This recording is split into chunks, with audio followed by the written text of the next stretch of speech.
So this presentation is on the process automation that we can facilitate using technology within our subject sites to enhance and automate things like contact appointments, webinar bookings and email communications with our students. The objectives are to give you an idea of just how third-party automation software can be used to enhance the student's experience during a session at relatively low cost. And I'm going to show you hopefully how you can save up to 16 administrative hours during a session through the use of these automation technologies.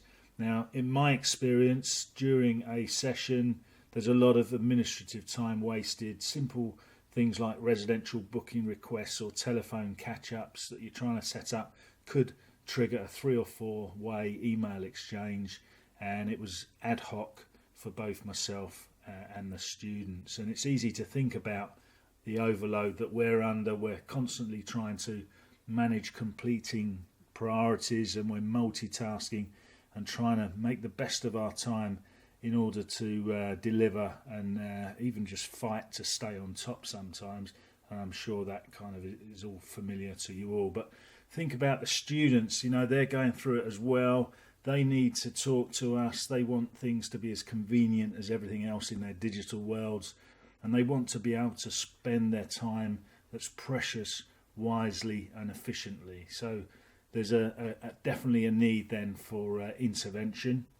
The objectives of automation for myself was designed from the student's perspective to enhance their experience in engaging with the administrative processes during the session, but it was also for myself designed to reduce that administrative burden throughout the subject sessions. Now, if we get automation right, it allows us to leave a little bit more time for other pressing tasks. I don't know how that image got in this presentation, but having shown that to you, I'd just like to point out the CSU colour-coded lounge paraphernalia, which I'm bound to say looks really good. So the first thing I did with my session was to map out the workflows and the communication requirements during the session. I looked at welcome emails, submission reminders, residential weekend bookings, webinar bookings, and I set up my workflows like that and estimated my 16 hours of work time. And then having done that, it was about looking at my student groups, looking at risk students, residential attendees, and grouping them, non-attendees, webinar attendees, and thinking about which groups required which contact.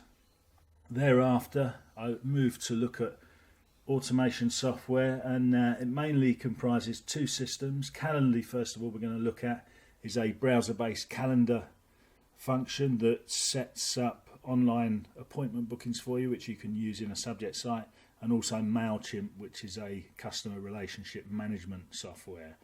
And the 2 of those are connected with Zapier, and it's basically an integrator that communicates information from Calendly straight to MailChimp. So for example, a student books a residential place and they get an automatic email confirming that their place has been booked. So for me, the sort of touch points for the students are calls to action, and these are buttons that can be embedded in emails, modules, announcements, discussion threads, anywhere literally where there is a HTML editor, and it really does provide that one-click concept for the student, for the end user. Calendly is a great way of embedding a booking form such as this one into a discussion thread or into an announcement, so that the student can book the event, whatever it is, whether it's a residential weekend, whether it's a catch-up call, and they can do that without leaving the interactive environment. So key to automation is about reducing the number of clicks. Behind the scenes, Zapier will communicate between those 2 products, and there's a bit of learning curve to begin with, but I'd suggest to you that if there's no pain, there's no gain. MailChimp, we use that to manage groups and lists of students, and students can obviously opt out of emails if they prefer, but MailChimp will automatically shift students between groups in response to Zapier instructions. So if a student books their place in the webinar, they'll get an email confirming what's going to be covered 1 hour before the webinar commences. This is the sort of email that can go out to groups or a whole list, depending on what you're talking about. The emails are all branded to the school. Hopefully they're professional looking, they're consistent, they can contain calls to action, and hopefully they're engaging as well. So what's the investment like then for this setup? Yes, I can't lie to you, it does take a bit of time, and you will need to learn how to embed this technology within your workflows, and there is some sort of maintenance time in between sessions as well. The initial sense for me though is that cost wise the three softwares all have freemium versions available, and you can scale up depending on the functionality and the amount of use that you want to make. And there are a couple of different types. I've mentioned a couple, MailChimp and Calendly, but there are other alternatives out there if you want to look. On the return of investment side, I'd suggest already, I've kind of demonstrated for myself that there's time to be saved, and the equation should really include not just us but the student. And I believe that the investment in my time has already paid off. I'm getting great engagement, positive feedback and less administration. So if anybody is interested in learning more, I'd love to hear from you. My email's there, and if you want to find out more about how to integrate these kind of technologies and find out more about it, I'd love to hear from you.